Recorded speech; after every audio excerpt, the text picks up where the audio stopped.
नमस्कार, मैं OT sir.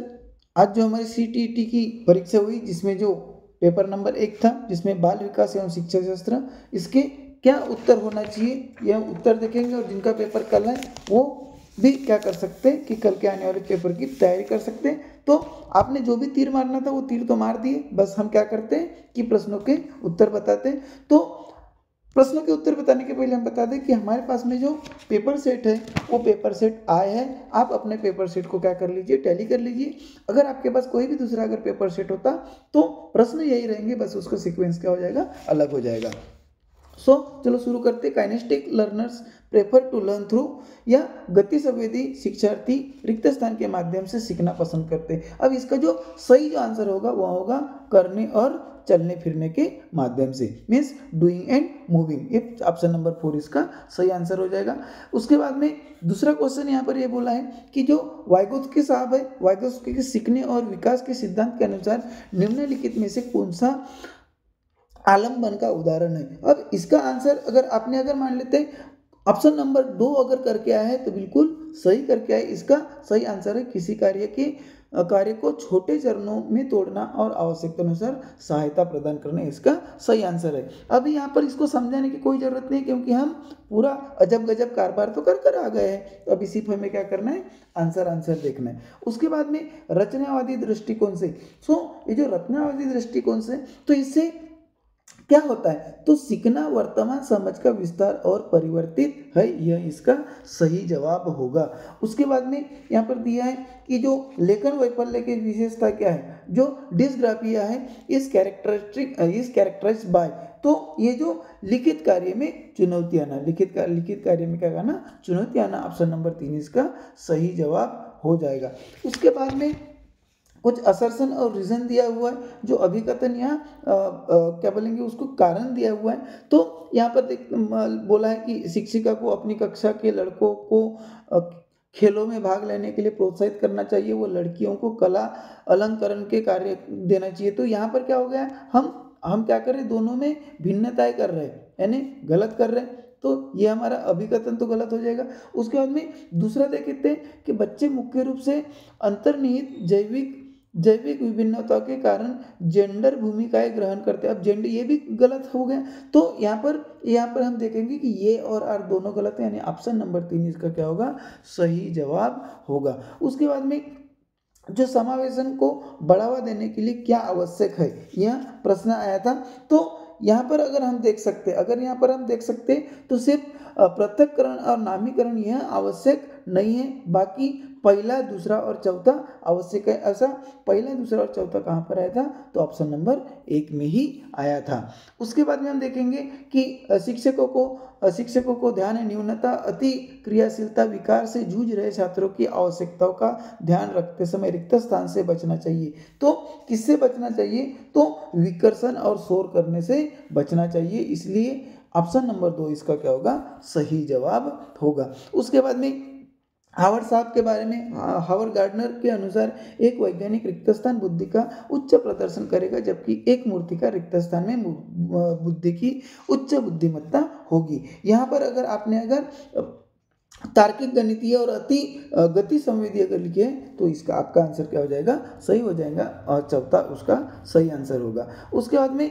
जो आपका जो अभिकथन और असर्शन वाला है, प्रभावी शिक्षा खुद को शिक्षार्थियों द्वारा, इसका अगर हम सही जवाब अगर ढूंढना चाहें तो इसका सही जवाब ये होगा कि ये जो असर्शन और इसका जो कारण है, या अभिकथन और कारण है, दोनों बिल्कुल क्या है, सही है, और दोनों एक दूसरे की क्या करते हैं, व्याख्या करते हैं, यानी ये आर की व्याख्या करता है। इसलिए ऑप्शन नंबर 4 इसका क्या हो जाएगा, सही जवाब हो जाएगा। अगला प्रश्न की तरफ आते हैं कि जीन पियाजे साहब के ऊपर प्रश्न दिया है। पियाजे ने संज्ञानात्मक विकास का किस प्रकार वर्णन किया हुआ है। तो इसका अगर आंसर लिख लिए हैं कि 4 गुणात्मक रूप से भिन्न चरण में, तो ये आपका क्या होगा, सही जवाब होगा। उसके बाद में हम देखते हैं कि पियाजे के संज्ञानात्मक विकास के सिद्धांत के संवेदी चालक अवस्था के 2 महत्वपूर्ण संज्ञानात्मक विकास मिल के पत्थर है। इसका आपने क्या सही जवाब लिखे, तो वस्तु स्थायित्व और स्थगित अनुसरण, ये दो क्या है, विकास मिलके पत्थर है। उसके बाद में नेक्स्ट क्वेश्चन देख लेते हैं हम, क्योंकि आंसर देखना है हमें। तो निम्न में से कौन सा बाहरी अभिप्रेरणा का सही वर्णन करता है? तो इसमें क्या होगा कि अभिप्रेरणा जो वातावरणीय परिणामों से आती है, यह उसका सही जवाब होगा। उसके बाद में अर्थपूर्ण अधिगम मुख्य रूप से किसके बारे में नहीं है, यहाँ पर लिखा है नहीं है। अब नहीं है पर जोर देना है, तो जानकारी को रटना यह नहीं है, अधिगम नहीं है, यह सीखना नहीं है, यह अर्थपूर्ण अधिगम नहीं है। उसके बाद में वाइगोत्स्की के अनुसार बच्चे स्वयं से बात करते हैं, तो यहाँ पर क्या होता है, स्वयं से अगर बात करेंगे तो विचार और आत्मनियमन में सहायता के लिए वह ऐसा करते हैं, ऐसा वाइगोत्स्की साहब का बोलना है। करके आए क्या? हाँ ठीक है। अब अगला देख लेते हैं कि निम्नलिखित में से कौन सा कथन विकास के समीप दूराभिमुख सिद्धांत का प्रतिनिधित्व करता है? इस प्रकार से यहाँ पर बोला है, बताओ कौन सा। आपने क्या करके आए जी? तो सर मैं तो 1 नंबर करके आया जी। बिल्कुल 1 नंबर अगर करके आए तो बात 1 नंबर हो गई आपकी, कि बच्चों में खड़े होने से पहले बैठने की क्षमता का विकास होता है, ये इसका सही जवाब होगा। उसके बाद में 16वां क्वेश्चन देख लेते हैं हम। क्वेश्चन इसलिए नहीं पढ़ना चाहते कि आपको बताना चाहते, क्वेश्चन इसलिए पढ़ना चाहते कि अगर आपका अगर कोई दूसरा सेट हो तो आप क्या कर लो, उसको टैली कर लो। तो विकास के संदर्भ में एक समय सीमा, इसका आपने आंसर क्या लिखा है बताइए। तो अगर लिखा है कि ऑप्शन नंबर 3, तो कैसा लिखा है सर? ये आपने गलत लिख दिया जी। सही इसका आंसर क्या होगा? चुनौतीपूर्ण अवधि इसका सही आंसर होगा। उसके बाद में जो फिर से अभिकथन और कारण दिया हुआ है, तो अभिकथन में शिक्षकों द्वारा प्रदान किया गया आलंबन बच्चों की सीखने की प्रक्रिया को बाधा डालता है। क्या बोला है? बाधा डालता है, ऐसा यहाँ पर बोला है। और उसका कारण भी दिया है कि लेव वाइगोत्स्की ने प्रस्तावित किया है कि बच्चे स्वतंत्र रूप से पर्यावरण, तो यहाँ पर देखो दोनों क्या है, गलत है। तो दोनों अगर गलत है तो ऐसा कहाँ पर लिखा है, ये और आर गलत है, ऑप्शन नंबर 3 में लिखा है, तो ये सही हो जाएगा। उसके बाद में बच्चे के बारे में कौन सा कथन सही लिखे?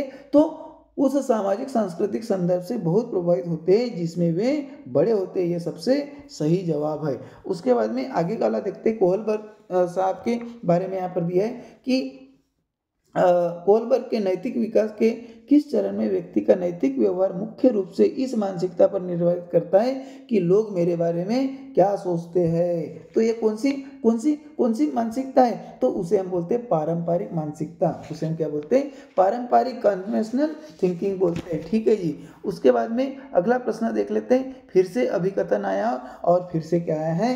कारण आया है। और ये फिर से अभिकथन और फिर से अगर क्या आ गया है? कारण आ गया है। फिर से अगर क्या आ गया है? कारण आ गया है। कौन सा वाला?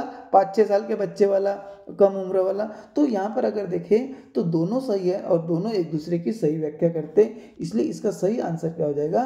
4 हो जाएगा। उसके बाद में फिर से असर्शन और क्या दिया है? कारण दिया हुआ है। अगर इसमें अगर आप देखेंगे भाई साहब, तो असर्शन भी गलत है और कारण भी गलत है। असर्शन भी गलत है और जिम्मेदारी उन्हीं पर डालनी चाहिए, ऐसा तो होता नहीं। और यहाँ पर ये बोलता है कि अधिग्रहण एक लोकतांत्रिक वातावरण के बजाय एक एकाधिकारवादी वातावरण में प्रभावी ढंग से होता है, ये भी नहीं होता। तो ये दोनों अगर गलत है तो ये और आर दोनों गलत है। तीसरा इस आपका क्या होगा? सही जवाब होगा। उसके बाद में अगला प्रश्न, जो महारत उन्मुख शिक्षार्थी आमतौर पर सफलता का श्रेय रिक्त स्थान को देते हैं और रिक्त स्थान असफलता को रिक्त स्थान, तो इसका आंसर आपने क्या लिख कर है? तो इसका आंसर क्या होगा? ऑप्शन नंबर 4 में होगा। योग्यता और अच्छी किस्मत और असफलता को क्या करता है? निम्न योग्यता, ये इसका सही जवाब होगा। उसके बाद में सामाजिक संचार में चुनौतियां किसमें स्पष्ट होती है? इसमें स्पष्ट होती है तो स्वलीन क्रम विकार में, ये इसका क्या होगा? सही जवाब होगा। उसके बाद में अगला प्रश्न देखते हैं कि बच्चे अक्सर अपने आसपास की घटनाओं का, ये जो प्रश्न दिया था इसका जो सही आंसर है, भगवान अपने कंधों पर पानी या बाल्टी वगैरह वगैरह, तो ये क्या करता है? ये संकेत देती है कि बच्चों में अपने सांस्कृतिक परिवेश के अनुकूल सहज समझ होती है जिससे वे घटनाओं को समझने की कोशिश करते हैं, ये इसका सही जवाब होगा। उसके बाद में अगला जो प्रश्न आता है उसका क्या कर लेते हैं, देख लेते हैं। विद्यालय में खेलते समय एक ऋषभ, एक 7 वर्षीय लड़का है, तो उसके बारे में आपने क्या लिख कर आया जी? तो सर मैं ऑप्शन नंबर 3 लिख कर आया हूँ जी। बेटा तू बेकार करके आया। ऑप्शन नंबर 4 इसका सही जवाब होगा कि ऋषभ को गुड़िया के साथ खेलने देना चाहिए और दूसरे बच्चों को कहना चाहिए कि वे भी अपनी पसंद का कोई खिलौना चुन सकते हैं, ये करना था। ठीक है। उसके बाद में अच्छे समस्या समाधानकर्ता बनने के लिए विद्यार्थियों की सहायता करने के लिए एक शिक्षक को निम्नलिखित में से किस प्रक्रिया पर बल देना चाहिए। तो क्या, बड़ी और जटिल समस्या को छोटी प्रबंधनीय समस्या से विभाजित करना, इस पर जोर देने से बड़े बड़े जो टास्क है उसमें छोटे छोटे इसमें क्या करना चाहिए, उसको विभाजित करना चाहिए। तो ये इसका सही जवाब हो जाता। उसके बाद में हम देखते हैं कि बच्चे जब रिक्त स्थान अनुभव करते हैं क्या जी, तो ये इसका सही जवाब क्या होगा, सीखने के लिए मध्यम स्तर का उत्साह अनुभव करते हैं तो बेहतर रूप से सीखते हैं, इसलिए ऑप्शन नंबर 3 इसका सही हो जाएगा। उसके बाद में ये जो कोल्सबर्ग ने तर्क दिया है, कौन सा तर्क दिया है जी कोल्सबर्ग ने, बताइए। तो उनका ऐसा बोलना है कि नैतिक विकास क्रमिक चरणों में होता है, एक के बाद एक होता है, ऐसा किसने बोला है जी, तो लॉरेंस कोहलबर्ग ने बोला है। उसके बाद में फिर से एक अभिकथन और क्या है, कारण है, अभिकथन और कारण है, देख लेते हैं अभिकथन और कारण दोनों देख लेते हैं। तो यहाँ अगर अभिकथन और कारण अगर देखेंगे तो यहाँ पर ये देखेंगे कि हमारा अभिकथन जो है, ये हमारा जो अभिकथन है, ये अभिकथन तो क्या है, सही है, मगर इसका जो कारण दिया है ये क्या है, गलत है। इसलिए क्या होगा कि ये सही है लेकिन आर गलत है, यानी ऑप्शन नंबर 2 इसका सही जवाब अगर लिख करा होगा तो सही जवाब आ जाएगा। उसके बाद में यहाँ पर ये बोला है कि जीन पियाजे के अनुसार एक बच्चा जो सरल गणितीय उत्क्रम जैसे 4 + 5 = 9 और 9 + 5 = 4 के पीछे के तर्क को समझने में असमर्थ है, अगर वो समझ नहीं पाता, ये तर्क को समझ नहीं पाता तो उसे क्या कहते हैं, तो अपरिवर्तनीयता इसका क्या है, कारण है, ऑप्शन नंबर 3 कारण है। आपको अगर लगता है कि ओटी सर आपके लिए ओवर टाइम कर रहे हैं तो हमारे चैनल को आप क्या कर दीजिए, सब्सक्राइब कर दीजिए, लाइक जरूर कर दीजिए, ओटी सर को आशीर्वाद दीजिए।